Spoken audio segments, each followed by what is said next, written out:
2 days before America went to the polls to elect a new president, the Battle of Ideas Festival hosted a unique day of debates on the American elections. A WORLDbytes crew were there to record what was said. Here are the highlights.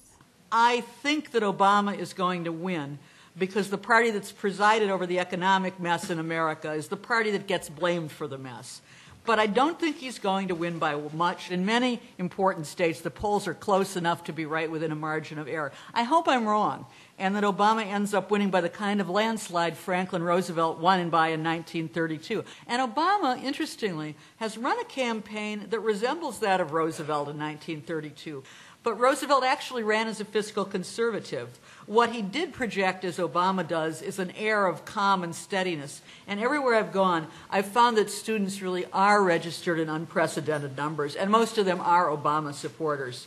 I do believe the polls are right on this issue. Voters under 30 are going to support Obama by 2-1.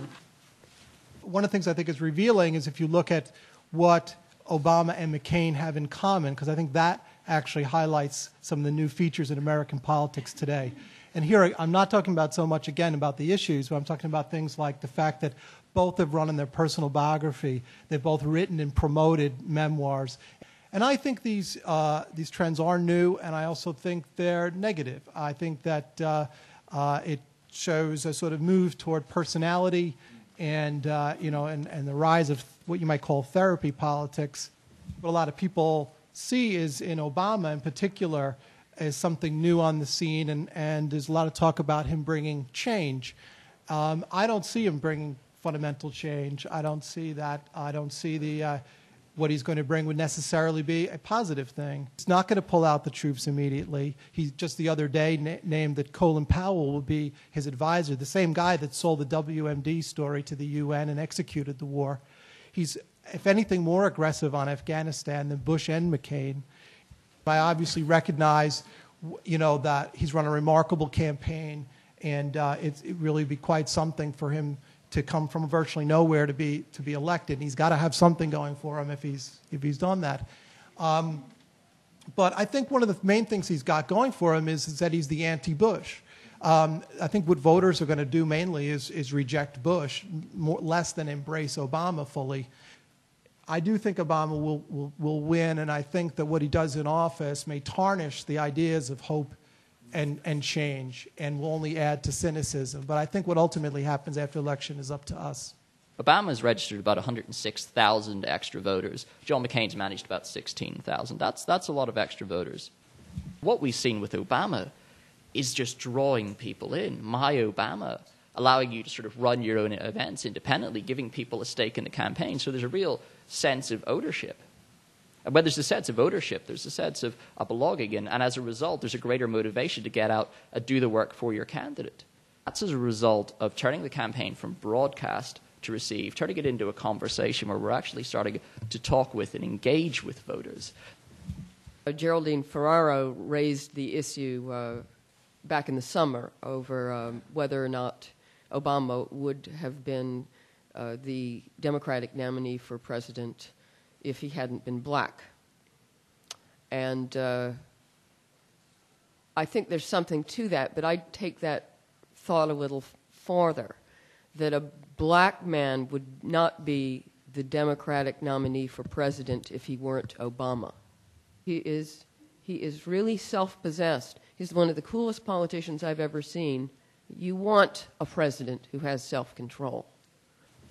I'm not going to be negative about this this candidacy. I find it just thrilling, and I'm especially excited that this is not a token candidate. That this is a man who looks as if, I mean, who knows? Maybe we'll be disappointed. Maybe he won't be elected, and we won't even get to find out. But he does seem as if he could be a great president. The pick of Sarah Palin as McCain's running mate raises the stakes enormously in this election. The fact that this woman who has barely been out of Alaska doesn't even know much about the lower 48, much less the rest of the world, and couldn't put a grammatical sentence together to save her life, much less a coherent point once she finally was allowed to have interviews by herself. I find this absolutely petrifying, because if that woman becomes president, you know, we're stuck in Pretty Woman. One of the reasons we're all interested in this election is because both of the candidates are very, very good. And it's really easy to forget that, because at this point people are frustrated by McCain's negative campaigning or worried about Obama's lack of experience. But actually, both of them are streets ahead of previous candidates. And they mark a real shift in the storyline of America, which is what the rest of the world has always been interested in. The maverick war hero or the first black candidate, they're really refreshingly new and very authentic narratives. If we look at what Obama has done with the whole change strategy, I mean, does anyone actually specifically know what that change is? I mean, we're changing stuff for sure. We've got change. We're going to change Washington. We're going to change this. Might change the shirt. Might change the tie. But there's a lot of change going on. I don't know specifically what it means, but it's this intangible idea, this desire to see change. And picking up a little bit, elections are always about that, essentially. The narrative for the Obama campaign is that McCain is another 4 years of Bush. Ergo, that's an incumbency. So that the argument typically there would be, well, we need more of the same because it was good. That's not what McCain's saying. He's saying he's a maverick. So Obama is about change. Elections generally are about change versus more of the same. I suggest to you that this is a therapeutic conception of politics. It's about people being treated as people being patronized. I think the Democrats are snobs. Snobs, that's what they are. Sarah Palin hasn't really been featured much in this discussion, but she has taken a huge drubbing in the media. Would anybody defend her, and why? Really, Obama is a man of our moment. He most epitomizes this because he's anti-political. He has most understood what our times are, and he has come to represent that. And if you see his really quite they're exciting gatherings, they're more like rock concerts. We talk about politics as therapy. What we have is a kind of, we're all together in this kind of moment of enjoyment. But where are the ideas, or where are the politics? Character does matter. Temperament matters. Roosevelt had a great temperament. I think Obama has a great temperament for this time, too. And I don't think it has anything needed to do to give a whole bunch of specific policies. There's some of the support for Palin that gets expressed. Things like, well, she's feisty, she's one of us. And people scoff at that. They sort of say, that's not politics, that's just, you know.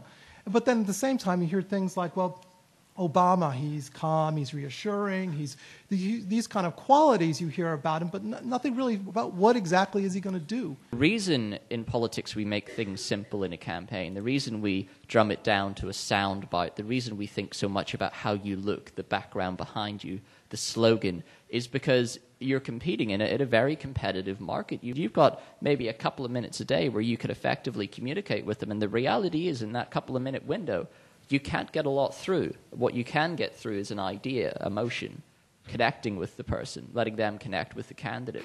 And if we can get policy through in that moment, then so much the better. As for Democrats being smug, a word choice is funny. The word I would use is proud. And considering that Democrats have walked in 8 years of shame, it's about time that Americans had something to feel proud of.